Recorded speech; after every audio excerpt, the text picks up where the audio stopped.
Hi friends, welcome to Sachin YouTube channel.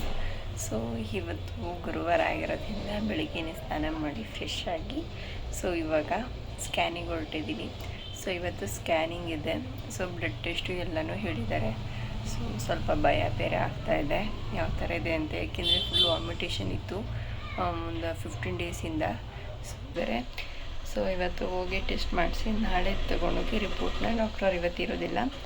ಅದಕ್ಕೆ ನಾಳೆ ತೋರಿಸೋಣ ಅಂತ ಅಂದ್ಬಿಟ್ಟು ಅಪಾಯಿಂಟ್ಮೆಂಟ್ ತೊಗೊಂಡಿದ್ದೀವಿ. ಇವತ್ತು ಸ್ಕ್ಯಾನಿಂಗ್ ಹೋಗ್ತಾಯಿದ್ದೀವಿ. ಸ್ವಲ್ಪ ಭಯ ಬೇರೆ ಆಗ್ತಿದೆ, ಯಾಕೆ ಅಂದರೆ 15 ಡೇಸಿಂದ ಸ್ವಲ್ಪ ವಾಮಿಟೇಷನ್ ಇದೆ. ಕರೆಕ್ಟಾಗಿ ಫುಡ್ ಏನು ತೊಗೊಂಡೇ ಇಲ್ಲ ನಾನು.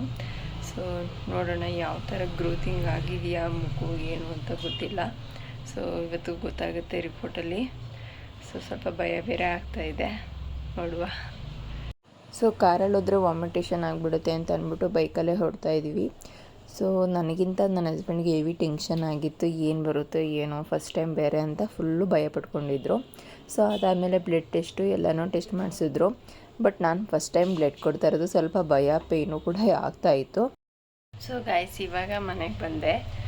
ರಿಪೋರ್ಟ್ ಬರೋದು ಇನ್ನೂ ಲೇಟ್ ಅಂತೆ. ಇನ್ನೂ ಒಂದು ಸ್ಕ್ಯಾನಿಂಗ್ ಬ್ಯಾಲೆನ್ಸ್ ಇತ್ತು. ಡಾಕ್ಟರು ಊಟಕ್ಕೆ ಹೋಗಿದ್ರು. ಅದಕ್ಕೋಸ್ಕರ ಒಂದು 3:30 ಅಷ್ಟೊತ್ತಿಗೆ ಬನ್ನಿ ಅಂತ ಹೇಳಿದ್ದಾರೆ. ಅದಕ್ಕೋಸ್ಕರ ಮನೆಗೆ ಬಂದು ರೆಸ್ಟ್ ಮಾಡೋಣ ಅಂತ. ಇನ್ನೂ 2 ಅವರ್ ಮೇಲಲ್ಲಿ ವೆಯ್ಟ್ ಮಾಡೋಕ್ಕಾಗಲ್ಲ ಅಂದ್ಬಿಟ್ಟು ಮನೆಗೆ ಬಂದಿದ್ದೀನಿ.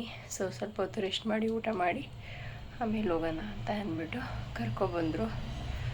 ನನ್ನ ಹಸ್ಬೆಂಡು ಸ್ವಲ್ಪ ಸುಸ್ತಾಗ್ತಿತ್ತು, ಅದಕ್ಕೋಸ್ಕರ.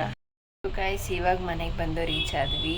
ಮಾರ್ನಿಂಗಿಂದ ಇವತ್ತೆಲ್ಲ ಬರೀ ಸ್ಕ್ಯಾನಿಂಗು ಹಾಸ್ಪಿಟಲ್ ಅಂತಲೇ ಆಯಿತು.